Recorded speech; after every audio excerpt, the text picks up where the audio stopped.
sa katagalan. Ganyan talaga nangyayari sa mga rubber parts ng sapatos. Bitak-bitak na. What we did here was, what is good, so fam? So, andito na naman tayo. Meron tayong bago natapos sa project. Onitsuka Trainers. What we did here was, eto, pinalitan natin ng leather yung nasirang tabs niya.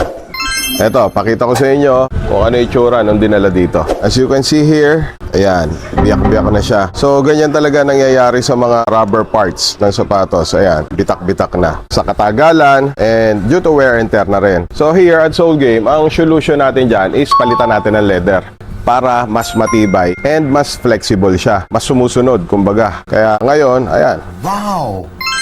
Okay na uli siya. Pwede na uli pamorma. Of course, ang kasama niyan, pag binaklas mo yan, kailangan na rin natin yung full reglue. And yung full reglue natin, meron tayong 6 months warranty. Tsaka pwede mo na ipanglaro ulit or ipantakbo. So if you want these kinds of shoe restoration projects, don't hesitate. Visit us here. Soul Game. So game. Pagod mong sapatos, we revive that. Lahat ng mapigat, we rewind that.